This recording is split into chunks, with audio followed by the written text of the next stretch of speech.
वंदे मातरम। मैं डॉक्टर मंजू गुप्ता कछावा, अनामिका महिला अस्तित्व जागृति फाउंडेशन की राष्ट्रीय अध्यक्ष हूँ। हमने दिल्ली जाकर 21 फरवरी को हमारे यशस्वी प्रधानमंत्री आदरणीय श्री नरेंद्र मोदी जी के कार्यालय में महिलाओं के व्यक्तित्व और अस्तित्व की सुरक्षा के लिए घर मालकिन अधिनियम बनाने हेतु निवेदन पत्र सौंपा है। मैं उस विषय को आपके समक्ष रखती हूँ। घर मालकिन अधिनियम में जिन तथ्यों का समावेश होना चाहिए वो इस प्रकार है। सबसे हम इसमें 2 पॉइंट्स पे चर्चा करेंगे, व्यक्तित्व और अस्तित्व। इन दोनों की सुरक्षा के लिए हमने जो निवेदन पत्र सौंपा है। तो व्यक्तित्व की सुरक्षा के लिए सबसे पहला ये है, 1 नंबर पॉइंट, कि जिस प्रकार हर जन्म और मृत्यु का पंजीयन आवश्यक है, उसी प्रकार हर विवाह का पंजीयन भी अनिवार्य किया जाना चाहिए और यह आधार कार्ड में भी अपडेट किया जाना चाहिए।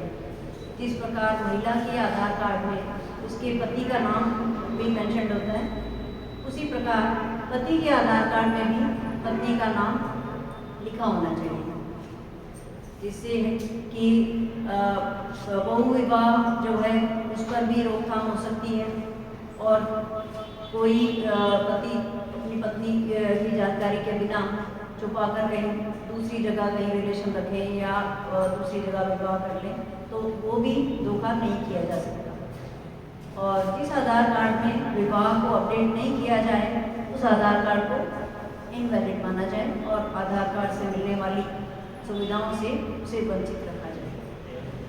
दूसरा, व्यक्तित्व की सुरक्षा के लिए ही दूसरा पॉइंट ये है कि जो विवाह के बाद में पत्नी पर नाम परिवर्तित करने के लिए पति या उसके परिवार के द्वारा जो दबाव बनाया जाता है कि वो ना बनाया जाए। एक बात तो ये भी है कि शादी से नाम का कोई संबंध वैसे होता नहीं है, नाम का संबंध जन्म से है। तो आदर्श रूप से तो हमारा नाम अपने माता पिता से संबंधित होना चाहिए कि पहले खुद का नाम, फिर माता का नाम, फिर पिता का नाम। लेकिन फिर भी अगर महिला अपना नाम परिवर्तित करने की सहमति देती है तो नोटेरी के समक्ष दोनों पक्षों के गवाहों की उपस्थिति में हस्ताक्षरित शपथ पत्र पर सहमति ली जाए। ये 2 पॉइंट्स ये हमने महिला की व्यक्तित्व की सुरक्षा के लिए डिस्कस किए। अब है दूसरा पॉइंट, अस्तित्व। तो महिला के अस्तित्व की सुरक्षा के लिए जिन जिन तथ्यों का समावेश इस निवेदन पत्र में जो हमने लिखा होने चाहिए, सबसे पहला ये है कि विवाह होते ही विवाहिता को पति के घर में, जिसे कानून की भाषा में मैट्रिमोनियल होम कहा जाता है, विवाह होते ही उसे संयुक्त मालिक के तौर पर रजिस्टर किया जाए, चाहे मकान खुद का हो या किराए का। दोनों में कोई किरायानामा, कोई बेचनामा, कोई भी पत्नी की सहमति अथवा हस्ताक्षर के बिना ना बन सके। और यदि पति पत्नी को घर से निकालने की धमकी दे अथवा ऐसी चेष्टा भी करे तो इसे गैर जमानती अपराध माना जाए। दूसरा पॉइंट ये है कि पत्नी का स्वतंत्र व एकल बैंक अकाउंट खुलाना आवश्यक हो।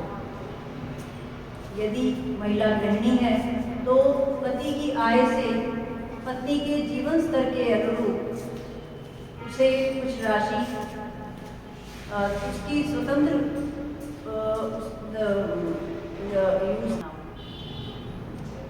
दूसरा पॉइंट ये है कि हर पत्नी का एकल स्वतंत्र बैंक अकाउंट खुलाया जाए। यदि महिला गृहिणी है तो उस मामले में पति की आय से पत्नी के जीवन स्तर के अनुरूप समांतर राशि उसके व्यक्तिगत खर्चों के लिए दी जाए, जिस पर सिर्फ उसका ही अधिकार है। और यदि महिला नौकरी पेशा है, कमाई करती है तो उसे अपनी कमाई को स्वतंत्र रूप से बैंक में रखने का अधिकार हो, उस पर पति अपना अधिकार नहीं रख सकता। और किसी भी स्थिति में पति उसे अपने अधिकार में न ले सके और पत्नी के इच्छा के विरुद्ध उसका उपभोग भी न कर सके। चूँकि स्त्री अपना पुराना जीवन खत्म करके पति के घर में लाई जाती है, तो पत्नी के जीवन यापन की जिम्मेदारी पति की ही होगी।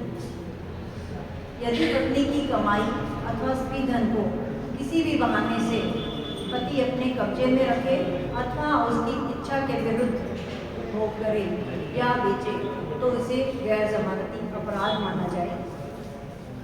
यदि पति के साथ किसी मकान अथवा संपत्ति में पत्नी के भी धन लगा हो, तो उस संपत्ति में पत्नी को समान रूप से संयुक्त मालिक के रूप में रजिस्टर किया जाए और उस संपत्ति को बेचने अथवा किराए पर देने में उससे होने वाली आय अथवा उससे मिलने वाले धन पर पत्नी का भी बराबर अधिकार होना चाहिए।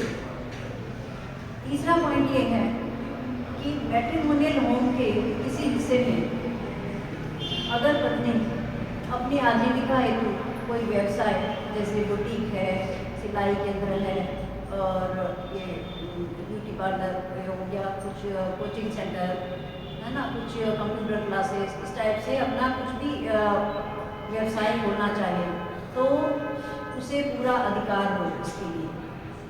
पति इसमें कोई रोक टोक ना करे और ना ही इसके लिए वह किराया मांगे। चौथा पॉइंट